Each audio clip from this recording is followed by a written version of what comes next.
So if I were to put super duper hot chili in this bag on top of the barbecue sauce, I can try to talk everybody around me. No, it's not going to sting your mouth. It's not going to blow your tongue up. It's actually going to taste nice and citrusy like lemon. I told you that I taste like lemon, but I showed you that I am actually a hot sauce. That is the same thing that we do when we get in relationships. My best friend is marrying someone I don't trust. How do I love her well without overstepping? You're close enough to them to say something, to say, hey, listen, this is a really bad situation. I'm seeing a lot of red signs here. I'm really worried about you. Welcome back. This is the Really Feminine Podcast, and I am here with my cousin, Michelle. Hello, Michelle. Hello. We're back. Yes, we are. With episode number 8. Can you believe we're at episode number 8? Now we're booking along. We're booking along. Yes. And I'm telling you, I'm loving hearing back from everybody.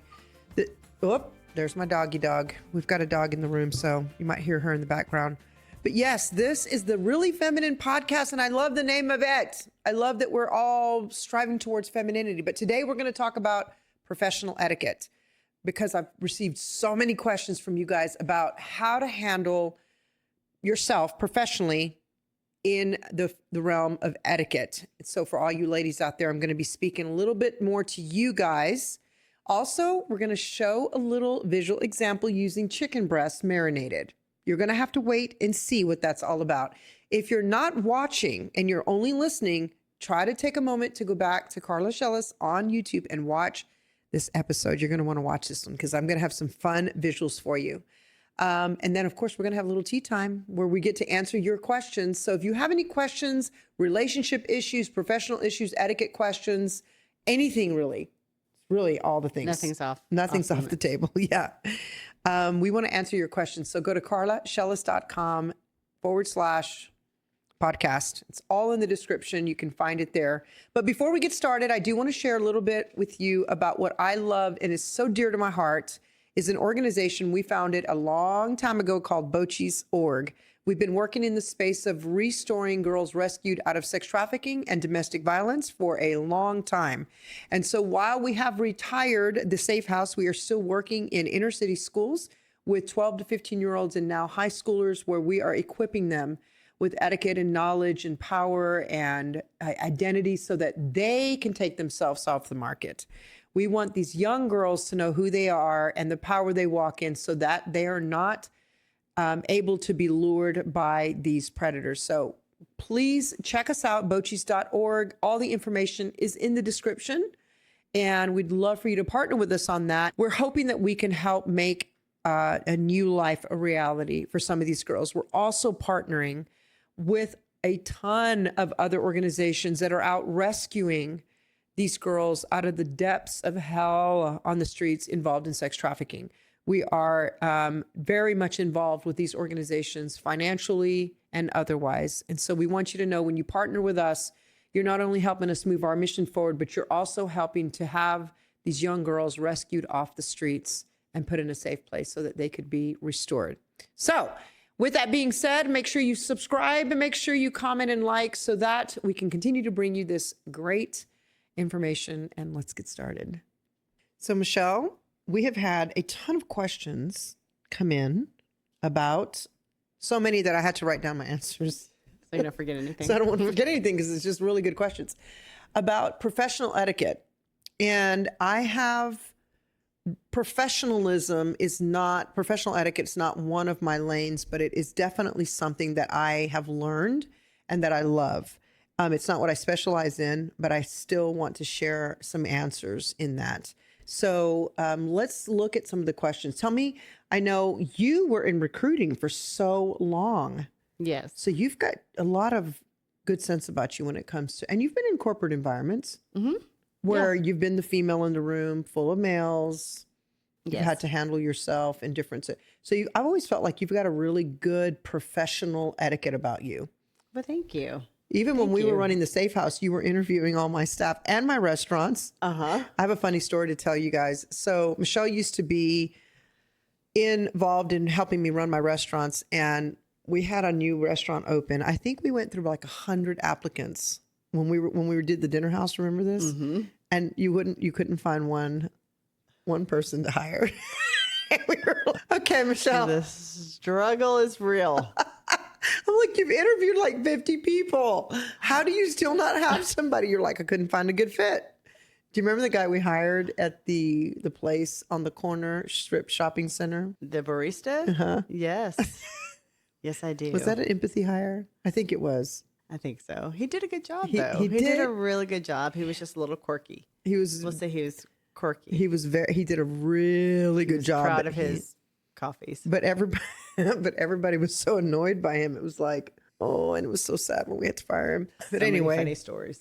so many stories of the different interviews we've done, and we've done a lot of interviews together, guys. A lot of interviews, and it's actually quite. I wish I would have had a secret camera to watch Michelle so I could show you guys how detailed she is in her interviews. So you've got a lot of this going on. So let's dig into some of these questions. Okay. Well, since we're talking about interviews, let's talk about the first one. Why don't you speak into, Michelle, since you were in recruiting and you did billions of interviews, how would you speak into the one about showing up early or late to an interview? Well, the question is, how early should I get to an interview? So that is first impression. First impression is everything. Yeah. So no, like 15 minutes Early. Yeah. Is on time. Minimum. Yeah. That's on minimum. time. Yeah. Yeah. So if somebody was like flying in the door, like right when the interview was going to start, then they were just an immediate no for me, Yeah. because that would tell a lot about their work ethic. What if somebody called and said, there's a wreck and let's say the interview's at 1 p.m. and they called at 12:30 and said, I'm en route. There's a wreck on the highway and the highway's shut down. Well, that would be acceptable. Okay. Because at least they're calling me. Yeah, right. And they're letting me know that they're going to be late. Not call you 10 minutes after 1. Yes. Right. Yeah. Yeah. Or just come in late and not even call at all. And not even call. Yeah. How about all the times that we had interviews set up and they didn't show No up? show? I know. Okay. So how early should somebody get to an interview? You said 15 minutes is actually on time. Yes. 15 minutes before. Absolutely. And then what do you think about if somebody truly did have an accident and you're saying like they can just call and say, listen, I know I'm supposed to be there at 1, but something just happened. And yeah, there's always emergencies. So you have to be a little bit flexible for that. Right. And if you feel they're being sincere, then, give them a second chance. Yeah. Yeah. So what about whenever somebody, I know I'm asking questions of you that I think people need to know of what we dealt with. What about whenever somebody comes in and they sit down and just unload all their drama? Goodbye. Bye. Thank you. But no, thank you. That'll be all. Do you remember No. on the Devil Wears Prada, Meryl Streep's, what was her name? Meryl Streep's character? Anne. No, was it Anna or Yeah, Annie? I've never seen that whole movie. Michelle, you've never seen The Devil Wears Prada? What is the matter with you?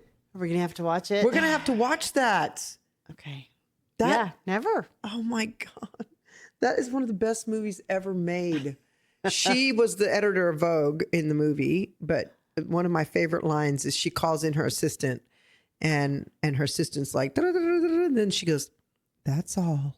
And that's all she just waves her fingers like, that's all. That'll be all. Like, go away. Like she's just, so I feel like that's what you used to do. Okay. I think that's yeah, it. the interview would just be cut really short. Yeah. Yeah. So, Or how about when they come in and talk about their previous boss and talk about what a horrible company it was and what a horrible boss they had? yeah, no. Immediate no. Another one. So I guess the moral of the story is show up on time Be professional. Keep your private life out of it and just answer the questions. and don't that you're talk bad asked. about anybody. Right. Yeah, that's a bad sign. Mm-hmm. A very bad sign. Okay, so what's one of the questions that we've had given to us here? What's the etiquette around asserting boundaries with colleagues or clients? Asserting. Okay. So I want to give a couple of answers. So I wrote down some answers here that I want to give. Asserting boundaries with colleagues. Okay, guys, this is like no excuse zone. Let me give you a few.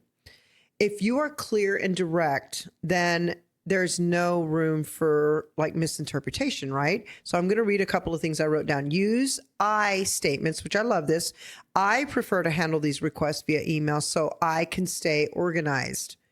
Specifically, I'm available for meetings between 10 and 3 instead of you didn't do this, or you can't do this, or you.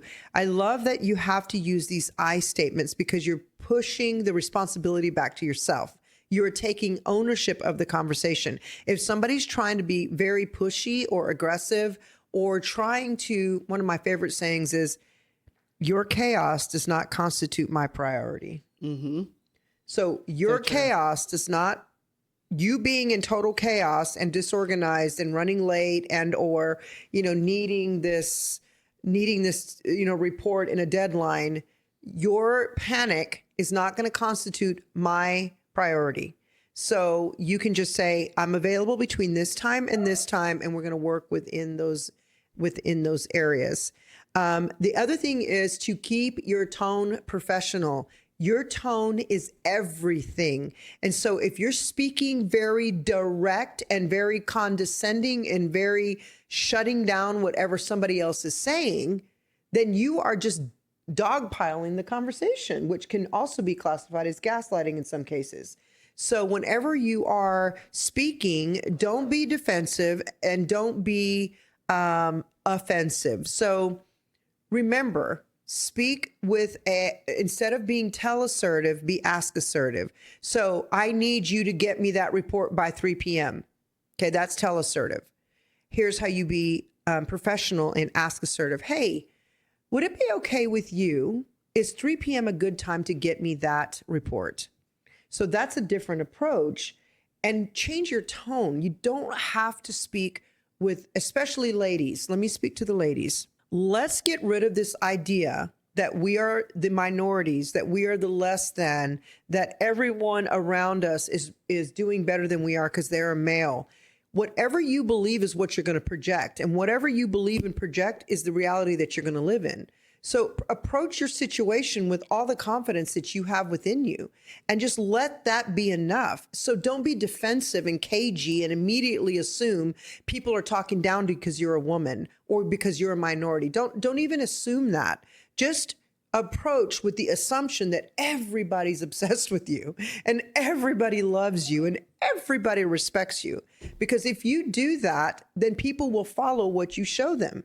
But if you approach defensive, if you approach aggressive, people are going to back up and they're going to start talking about you. They're going to come back strong. They're going to come back with just as much aggression.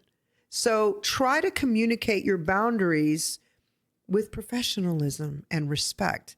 If you're a woman and you're listening to this and you're in the workplace, use your soft feminine voice.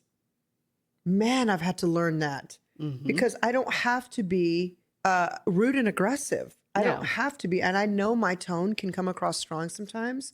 So I have to make an intention to sit back in myself and lower my tone because I tend to be stronger. So I have to sit back, lower my tone. And I absolutely tell you that I've been in intimidating situations. And I think I have to tell myself, I'm very loved here. I'm literally talking myself into my confidence. I'm loved here. I'm bringing an asset to this table. I am respected. I am accepted. So I'm positioning my thoughts in a place that will project off of the energy that I project. And when I'm projecting that type of energy, people are going to follow that. They're going to follow whatever I'm teaching them and who I am. But if you come across aggressive and offensive, people are going to be like, oh God, here we go. Another strong, out of control. Use written communication when it's possible. I love this one, especially when it's someone that you cannot trust or someone that has proven to you in the past that they are a manipulator of the words. So use communication. Text and email is record now. For sure. Yeah. If I have to have a difficult conversation with somebody and I know they're very good at manipulating words, I will always do it on text or email because there is no manipulation there. It is of record and it is going to show what actually was said. Right. Because then people always come back and say, I didn't say that. And you just meant, and then it becomes your word against theirs. I love this one. Stand firm and with grace. If someone is pushing you, I'm gonna read what I wrote. I understand this is urgent, but I'm not available outside of my working hours. Let's schedule a time for tomorrow. That you don't have to have a reason why you're not available. You literally don't have to have a reason. You can literally just say, I'm not available. Here are the times I am. Which one will work for you? And that just pre-communicates, it presets the boundary that I'm in control of my time, not you. And I'm going to set my, and you also get to receive the response from that as well, according to how you deliver that. So I hope that helps in those answers. I know there's one more question. Yeah. Yeah. I think I just answered that one. Go ahead. How do I close a meeting or negotiation with grace? Yeah.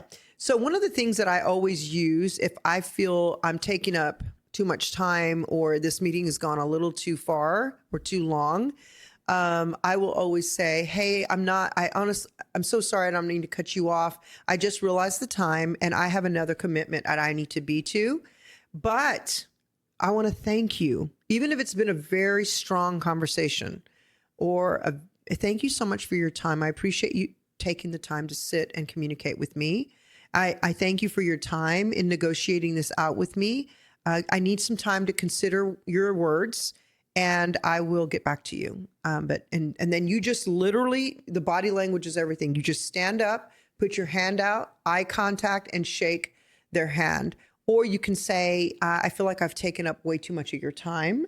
I'm going to go ahead and wrap this meeting up. But thank you so much for your time. I appreciate you listening. I'm going to consider everything that you said. And I know that we're going to come to a healthy agreement between all of us here. So you're asserting your affirmations. You're asserting your calm, collective self, which I have to be intentional about sometimes. But you're literally just setting the tone and you're walking away in a positive strength. Yeah, that's good. Do you have anything to add to that? No, I think you, kind of covered it all. Yeah. Really.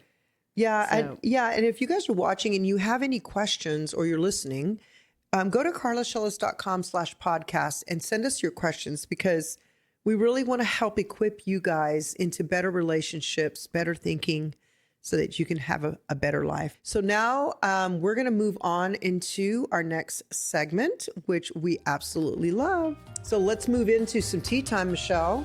I know you've got some great questions there for some people. We have not seen these questions yet, but this is the time when you and I get to have a little cup of tea. But I just requested that we have coffee on the next one. And of course, now my dogs are going to start scratching at the door because we are at my house and I have dogs. And that's just the way it is. Okay, let's get into the tea time. Let's read some questions and see how we can answer this. Guys, if you have any questions for us, go to carlashellis.com/podcast. Send me your questions because this is where we answer them. okay. I thought I had forgiven someone from my past, but recently something happened that brought it all rushing back. Now I'm realizing maybe I just buried the pain. How do I truly forgive someone who never apologized?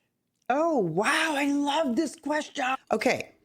So first of all, forgiveness is not saying that what somebody did to you is okay. Forgiveness is not saying that now you need to be in relationship with them.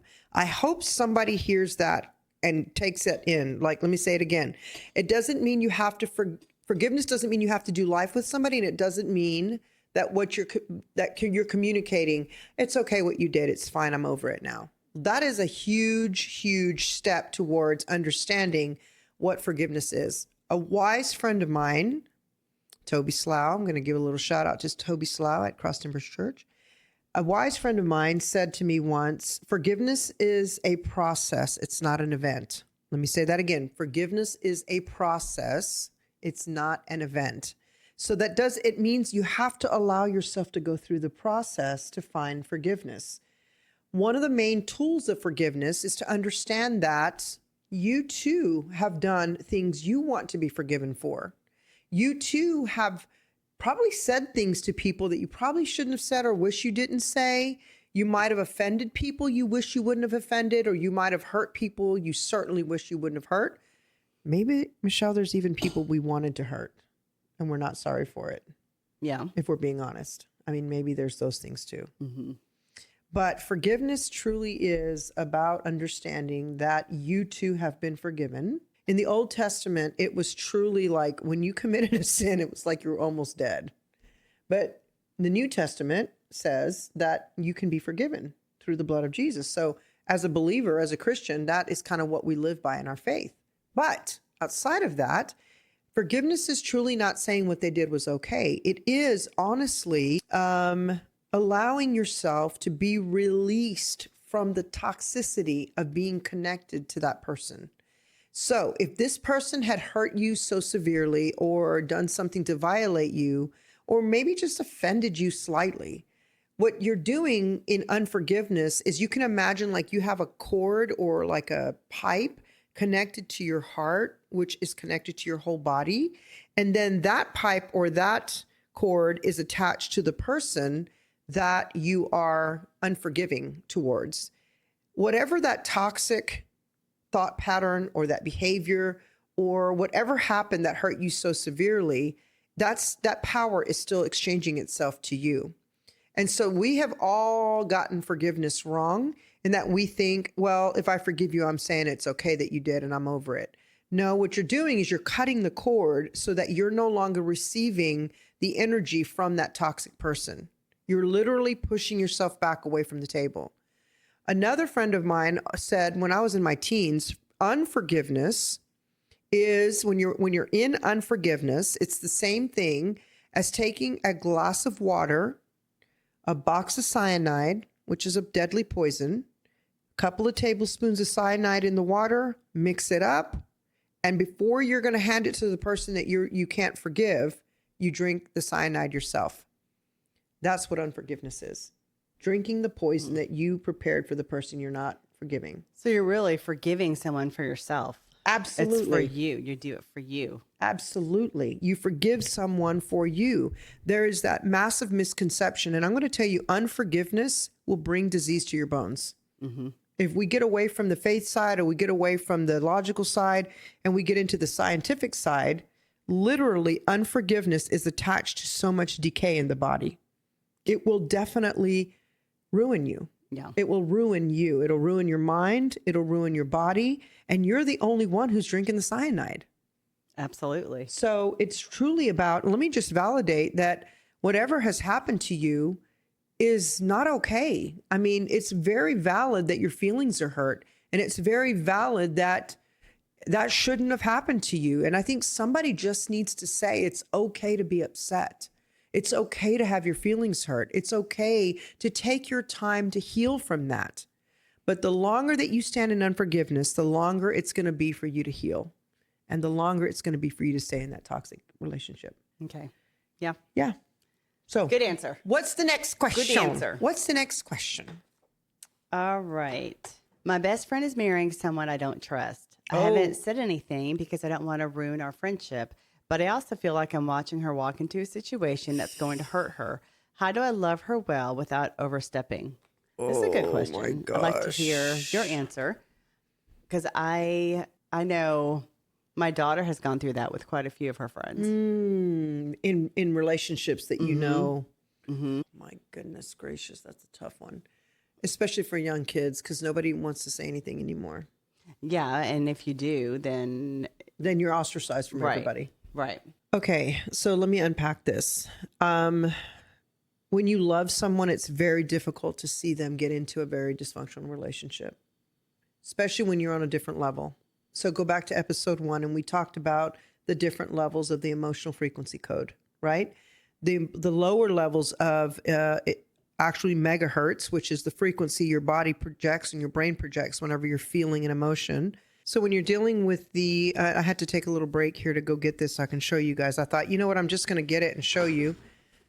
And you can go back and watch the full talk on this. Michelle, I'm going to put my tea right here. Don't let me knock that off. Okay, Don't let me knock my pretty gotcha. cup off. This is the emotional frequency scale that David Hawkins wrote in the book Power and... What is the name of his book? Power and... Anyway, we'll write it here at the bottom so you can see that because my brain had just left me. But down here you can see the megahertz that you're projecting in an emotion has been calculated and measured 20 to 50 megahertz, which is nearly death. Basically, you're so low on the scale, you're nearly almost dead. But this is shame, guilt, apathy. Then you have grief, fear, and then it starts going up to desire after that. When somebody is in this space here, they're literally unable to attract anything other than this. So they are always, you guys, everybody hears us say, whoop, there went my hair right out of my nail. Everyone hears us say, you're vibing at a new level, like, or it's not the vibe. Like that's a big word now. I don't know if people really understand that vibe means vibration. Well, explain that. Like when you walk into a room. Yeah. So when you walk into a room and everybody's been fighting, then you can feel the tension when you walk in. The old saying is you can cut the tension with a knife, right? Well, that's because arguing, yelling, screaming, fighting, that negative vibe literally sucks the air out of the room. That's why you can feel it when you walk in the door. When you walk in the door to a really happy environment and you're really mad or had a bad phone call, all of a sudden you feel like you forgot why you were mad and you're all of a sudden happy because you're walking into a high vibe, which is up here in these levels. Okay. And so when you are in a bad relationship, or you watch somebody getting into a bad relationship, if you're noticing that, it's because you're probably up above in the higher levels because you're looking down to say, wow, that's a really bad relationship. You're getting into a bad place that you're going to be hurt. Well, the person that doesn't receive that and say, oh my gosh, thank you for telling me that. I kind of already had that feeling. I need to take some action steps. That person is not seeing that because they're existing on these lower levels down here, which are dysfunctional levels. So they are existing way down here and all they're going to attract is the same exact thing. So they almost feel like they're at home with that kind of person. And so if you're up here, here's my answer to that question is if you love the person and they're in your 1 or 2, we talked about the circle of friends. Go back and watch that episode. If they're in your level 1 or 2, then you're close enough to them to say something, to say, hey, listen, it's a really bad situation. I'm seeing a lot of red signs here. I'm really worried about you. If they won't receive that, and if they get mad at you, you got to understand you are so separated on the scale that you might be up here vibing at joy and love and reason and acceptance. And they're just still stuck down here. And so it's, you can't give wisdom to somebody who's used to just wallowing in the dirt. Like you really can't do that. You really have to focus on deposit what you want to say and manage your expectations. Also, people who like to vibe at this very low level, meaning so this is the emotional frequency scale. A frequency puts off a vibration, and a vibration is where we get that word vibe. So it's not the vibe. It's not the rhythm that we're looking for. It's not the energy that we're in, right? Those are all the big pop words right now. But if you can understand, you're not going to change that person, no matter how much talking you do, no matter how much whipping you do, pounding them, they have to themselves get themselves from down here to up here in their own time, in their own way. So don't waste your energy and don't waste your time. Deposit the truth and let it be. That's the best thing you can do. Otherwise, you're entangled in a situation that is going to get you in a lot of trouble. And then you're always going to be the bad guy. Yeah, that's true. I like how you brought this in because you can't vibe with somebody that's in the red. If you're in the pink. You can only vibe with somebody in the red when you're in the red. Yeah. So that's where the disconnect is. That's right. That's why if you are always in shame, guilt, grief, fear, look around your associations. You really can only do life with people who are also in those spaces, who are also in dysfunctional life. If you're in that space and you think, I need to get out of that, I'm tired of being there, I want to get into that enlightenment, I want to get into the peace, then you have to start doing the work on yourself and releasing everyone around you. You cannot bring the dead back to life. You can only bring yourself back to life by a connection to truth. And when you connect to truth, then you can absolutely begin to flourish. And then at the end of the day, you don't need them to come alongside of you. You know you love them. You want to give them the information, but you got to give it to them, manage the expectations, and move on. Okay. That's it. That's all I got for that. All right. That's good. Good advice. So as we're sitting here talking about these different, those transition into an example I have that I can show, because we're talking about the different vibes that people live in or put off, right? And then people often ask, Michelle, well, why are you like that? Why can you not just get it together? Or why can you not just stop allowing that? Yeah. You know, it's frustrating. It's hard for people to understand. Like, just stop doing it. Right. Stop allowing it. Stop doing it.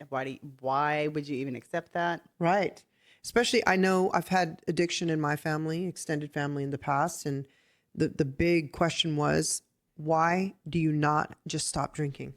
Mm-hmm. Just stop, or just stop doing drugs. Well, you can't just stop, like, because there's a whole neurological thing attached to that. But I want to share an example. You know how much I love my little visuals. Yes. I'm going to put my little handy dandy whiteboard over here. So I'm going to ask you some questions. I know they're going to seem very basic and kind of obvious, but just go with me, play with me for a minute. Okay. Okay. So what do you know that this is? Lemon chicken.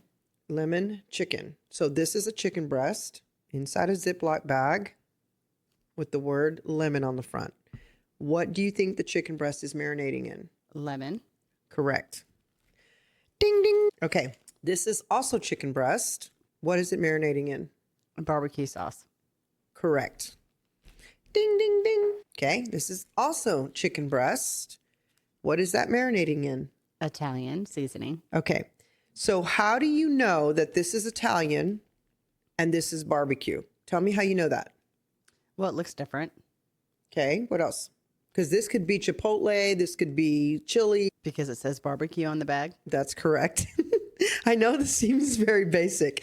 What if these two almost look similar, but they are different flavors? How do you know the difference in the flavors when they kind of look similar? Well, because they're labeled on the bag. They're labeled. That's correct. So let me ask you a question. For those of you who are listening and not watching, I'm holding up a bag, a Ziploc bag with a chicken breast inside of it.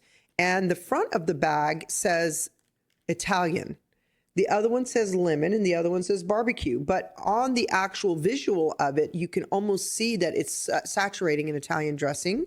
This one is saturated in lemon dressing, like lemon seasoning. And this one is sitting there marinating in barbecue seasoning. Okay.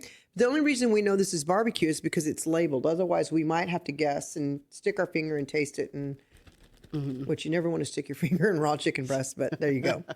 So I guess the question is, Michelle, if I were to take this Italian chicken breast that's marinating in Italian seasoning and cook it, what flavor do you think it would have? Italian. I run my clients through this example with pictures and they go with me like, I feel like, and I love some of them give me these really spiritual answers. And I'm like, nope. Get rid of the spirituality. Just want to know basically because I'm going to make a point. So if you cook this, because it's marinating in Italian dressing, you're telling me it's not going to taste like barbecue? No. Or lemon? No. Why? Because it's Italian dressing. It's Italian seasoning. It's marinating in a seasoning, right? The same way with barbecue. Barbecue has a distinct flavor. It's the breast, which is the flesh, is marinating in barbecue. It's not going to taste like lemon. Here's the craziness that we do in relationships. We think that somebody can be marinating in dysfunction, gaslighting, narcissism. Like they were marinating in an environment when they came out of the environment. So they might have come out of a relationship and you heard that this person has been abusing the last 3 girlfriends that he had. Or he's actually been through several divorces because he's caught cheating on his wife. He's marinating in barbecue sauce, but I feel like if he's going to marry me, he'll taste like lemon. But he's been marinating in barbecue sauce. So the craziness of me expecting if you're marinating in barbecue sauce, but I'm determined and I'm going to pray and I'm going to believe and I'm going to talk myself into, even though you're sitting in barbecue sauce for the last 15 years, you definitely are going to taste like Italian because that's the taste I want you to be. That's the same ludicrousy because When you marinate in an environment, it is what you become. So before this chicken breast was put in this bag with the actual marinade in it, it was just a plain chicken breast and it just tasted like chicken. But whatever seasonings, so whatever flavor you add to your life is what you're going to taste like. So if I were to put super duper hot chili in this bag on top of the barbecue sauce, the hot chili is going to take over the flavor of the barbecue sauce, and this is going to sting your mouth when you eat it. Okay? Even though I can try to talk everybody around me, no, it's not going to sting your mouth. It's not going to blow your tongue up. It's actually going to taste nice and citrusy like lemon. And then you go, okay, let me try that. Then you cook it off, and then it's got all this really spicy seasoning down into the flesh of that breast. And you go, oh, this is so hot, it's boiling my mouth off. And you go, oh my goodness, that should actually taste like lemon, because that's what I told you that I taste like. I told you that I taste like lemon, but I showed you that I am actually a hot sauce that's going to blow your mouth off. That is the same thing that we do when we get in relationships. When we stay in the same relationships, or someone comes and tells you, they start cussing at you, they start calling you names, they start throwing things at you, I heard a story about somebody getting locked in a closet. Like they love bomb you, they build you up with confidence only to tear you down, they control you. They've done this for a long time because they marinated in an abusive environment and they have chosen not to change. You see, when you can come from an abusive environment, you can come from a horrifically abusive environment, but you can also make a choice to say, you know what? I know I've been sitting in Italian dressing my whole life, but I don't want to taste like Italian going forward.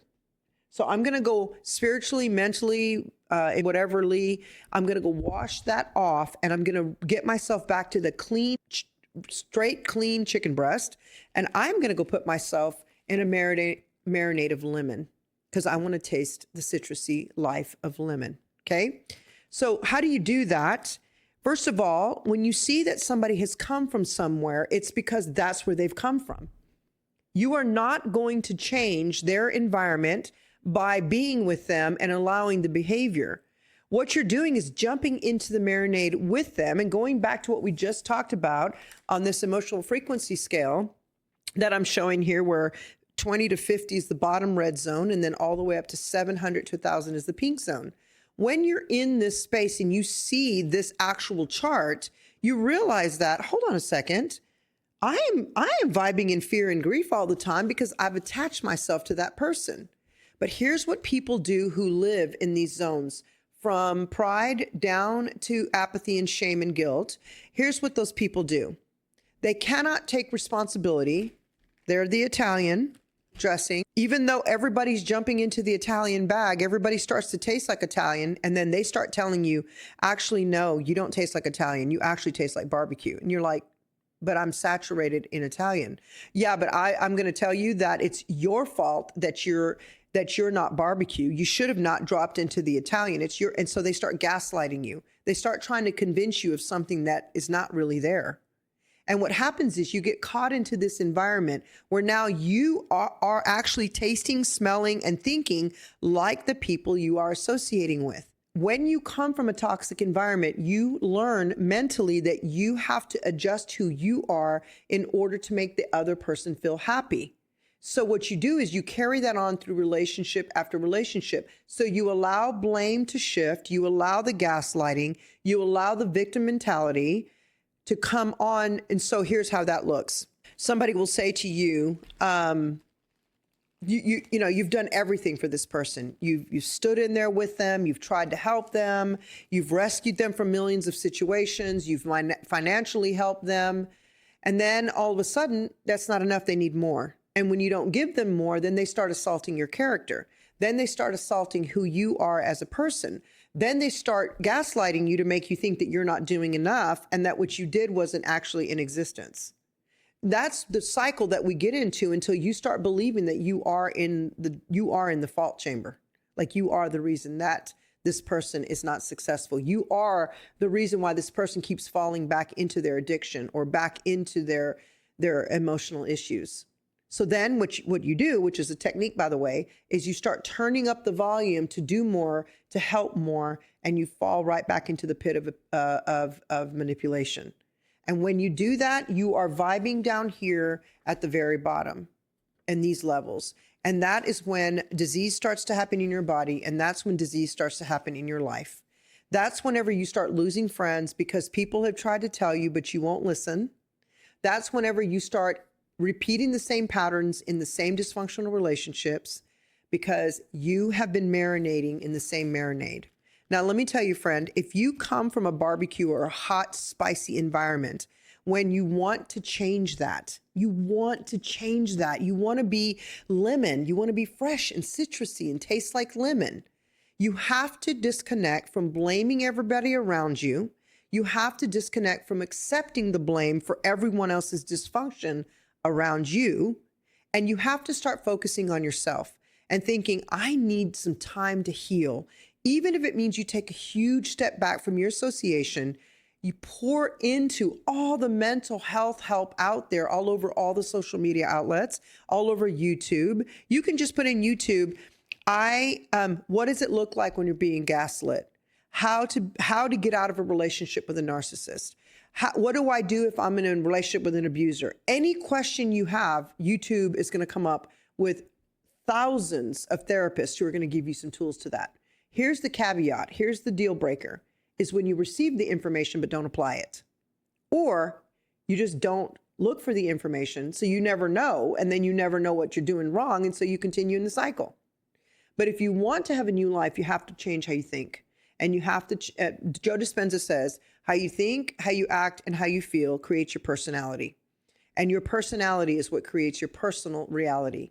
And so if you want your personal reality to change, let me speak to all the young ladies out there who keep making excuses for those abusive boys. I had a situation recently where a girl came to me and said the guy she's dating is highly addicted to porn.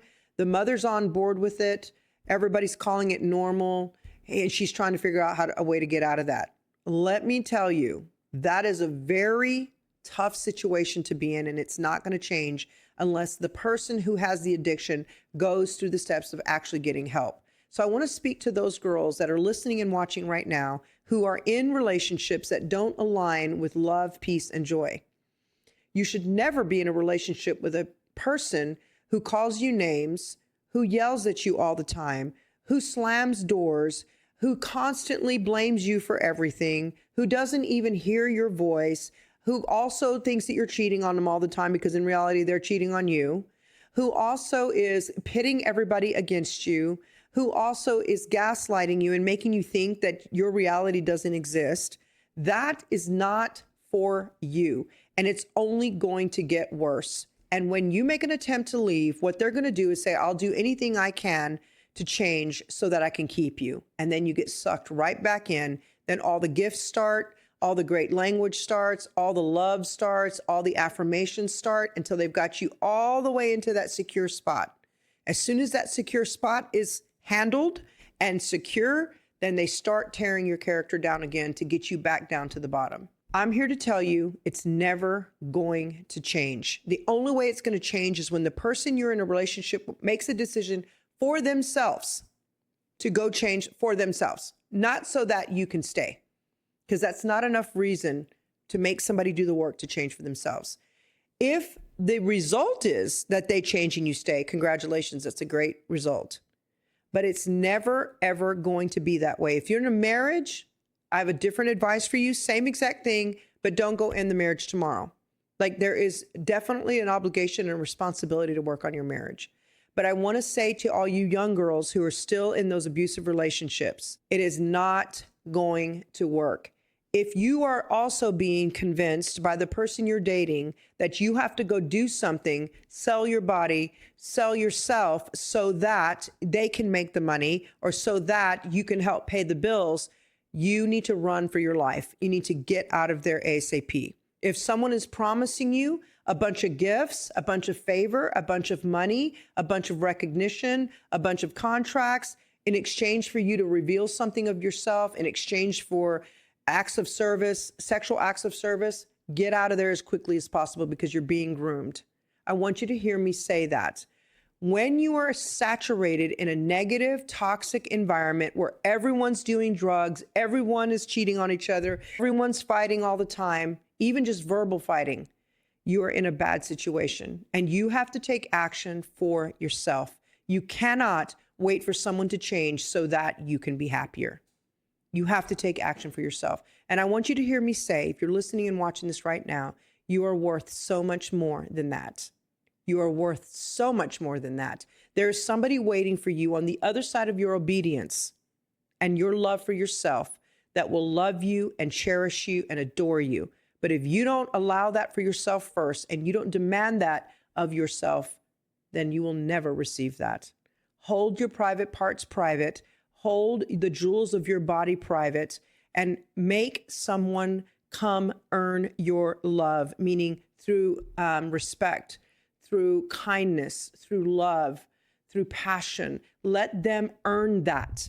Don't give it away so quick for free, because then you never get a chance to see who this person really is. I hope that helps you today, friend. I hope that you can receive that, and I hope that you will take action. So if you have any questions for me, don't forget, go to carlashellis.com/podcast, and I'll do my best to get to them. So that wraps up today's episode. I know that was a really this is my hot subject, if you can't tell, Michelle. I know Yes, you know I could that. tell. I know you know that. I'm so passionate about young girls and women, and I believe so much for women, what is available for them. And I believe that it's our responsibility to get our own healing and our own freedom so that we can bless the environments around us by just being. And we don't have to put up with all that stuff. So thank you for watching this podcast today. Please make sure and subscribe to our channel. We appreciate that so much, and we ask you to do that so we can continue to bring you this content. Also like and comment and hit that little alarm button so that you can be the first to know whenever we post another episode. And don't forget to check out bochis.org. This is the work we're doing. You just heard a little bit of it today, but this is the work we're doing, and we really could use your support as we push out in this mission. I look forward to seeing you on the next podcast. Take care, and thanks for watching. Bye-bye. Bye.